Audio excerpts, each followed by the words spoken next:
di PHI yang berkaitan dengan tugas ujian tengah semester PHI. Kalau satu salam saya curahkan kalau salam dan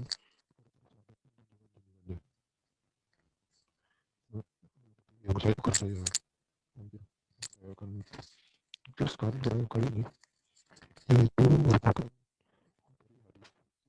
yang terdapat pada bab pertama. Saya akan menjelaskan pengertian apa itu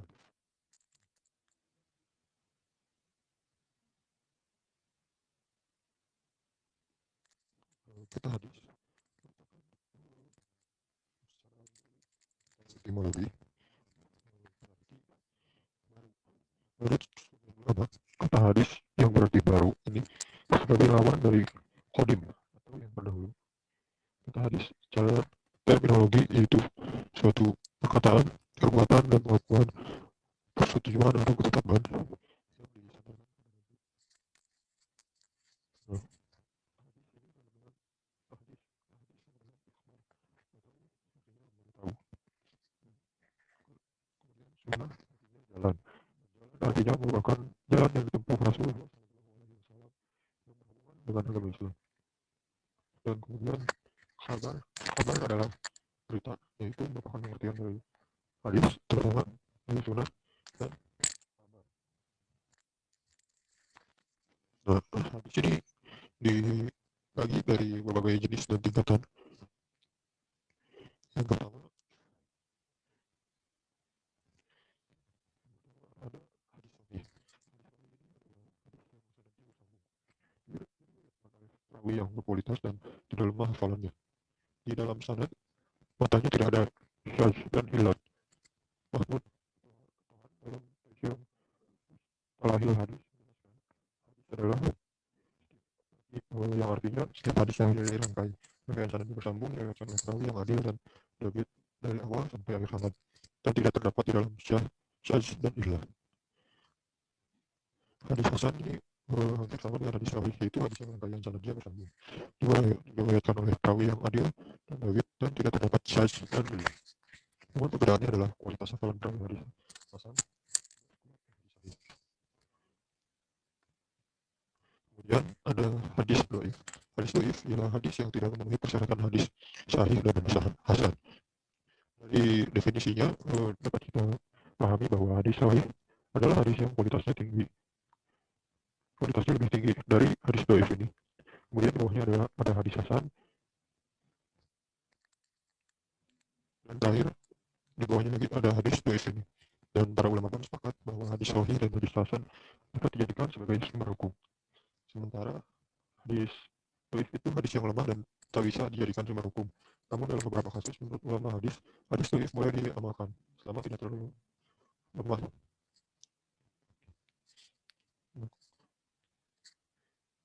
Itu merupakan pembagian hadis. Dan kemudian sunnah terbagi dalam 3 jenis. Yang pertama, sunnah yang kita teladani dari perkataan, kedua dari perbuatan, tiga dari pembiaran. Yang perkataan itu sunnah qauliyah, perbuatan merupakan sunnah fi'liyah, dan pembiaran sunnah qauliyah.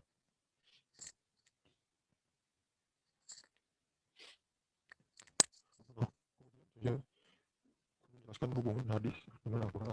Yang pertama, hadis itu sebagai penguat atau takkid kepada Al-Quran.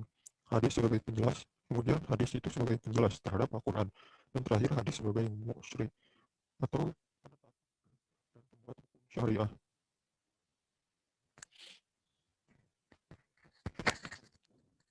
Kemudian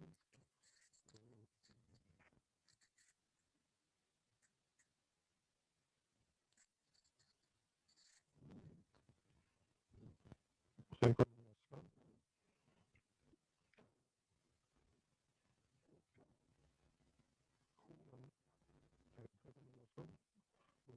proses periwayatan hadis. Proses periwayatan hadis merupakan proses terjadinya peralihan periwayatan hadis dari satu generasi ke generasi selanjutnya. Unsur dalam hadis yang pertama, perawi, yaitu orang yang meriwayatkan hadis.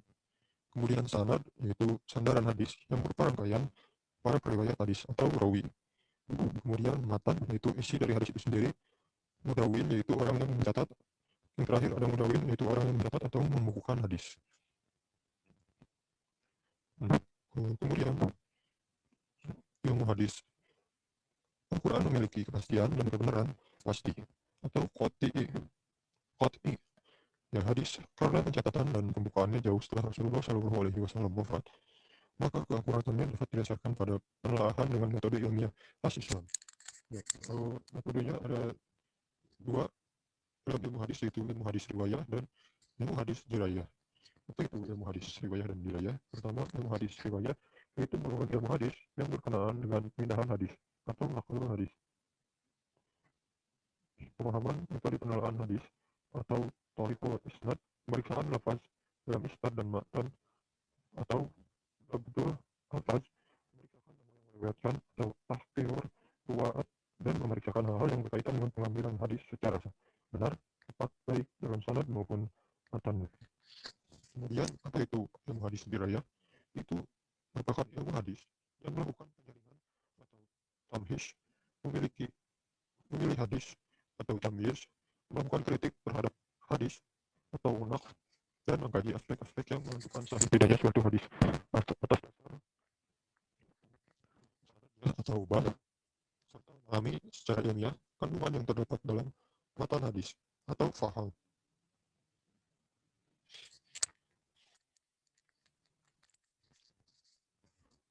Kemudian saya akan menjelaskan jenis tingkatan dari hadis. Yang pertama, ada hadis mutawatir, atau yaitu hadis yang diriwayatkan oleh sejumlah orang rawi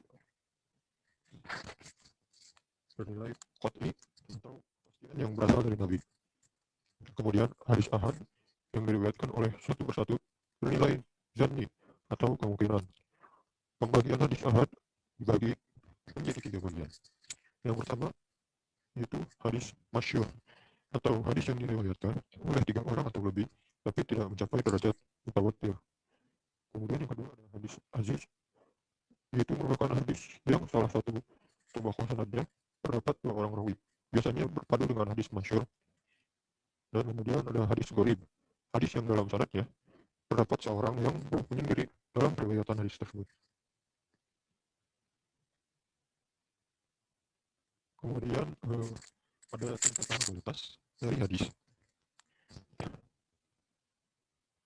Sudah saya jelaskan tadi tingkatan kualitas. Kemudian ada kitab-kitab kumpulan hadis.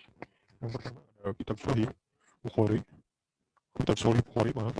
Kemudian kitab Sahih Muslim, kitab Sunani Abu Daud, kitab Jami'ut Tirmizi, kitab Sunan An-Nasai, dan terakhir kitab Sunan Ibnu Majah.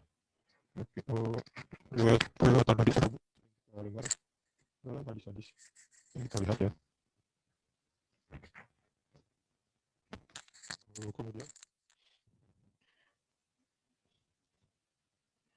syarat sahih dari hadis yaitu sanadnya bersambung, rawinya atau kemudian ada rawinya atau orang-orang yang meriwayatkannya. 3, hadis ini bersifat adil. 4, rawinya dabit. 5, tidak syadz. Dan terakhir tidak ada cacat atau illat dalam hadis tersebut. Kemudian sunnah ini terbagi dalam 3 jenis.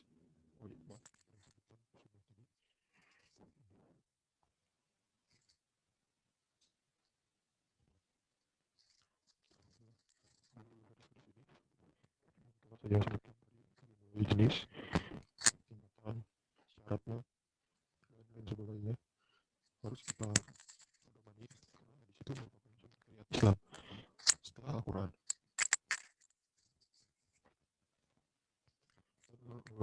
Telah ditegaskan dalam beberapa ayat Al-Quran bahwa hadis ini wajib untuk kita ikuti. Saya Abdurrahman As-Sa'di menjelaskan Allah Ta'ala memerintahkan kaum mukminin dengan suatu perkara yang membuat iman menjadi sempurna. Dan dan bisa mewujudkan kebahagiaan bagi mereka di dunia dan akhirat. Itu dengan menaati Allah dan menaati Rasulnya dalam perkara-perkara pokok agama maupun dalam perkara cabangnya. Taat artinya menjalankan setiap apa yang diperintahkan oleh Allah dan menjauhi segala apa yang dilarang sesuai dengan tuntunannya dengan penuh ikhlas dan keikutan yang sempurna.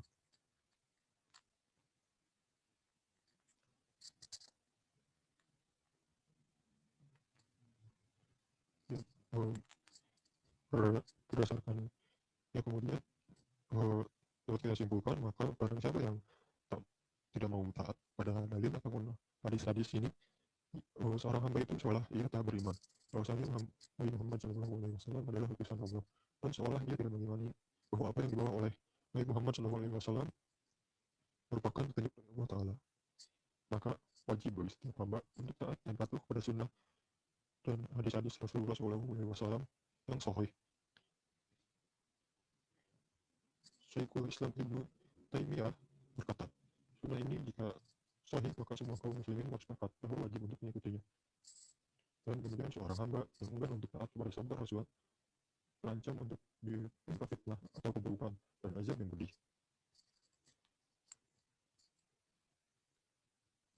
Ya, sekian materi yang dapat saya jelaskan mengenai hadis.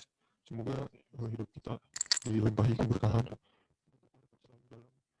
naungan sunnah dan hadis Rasulullah SAW, agar kita selalu dapat diberi keberkahan dan dijauhkan dari keburukan maupun azab. Assalamualaikum warahmatullahi wabarakatuh.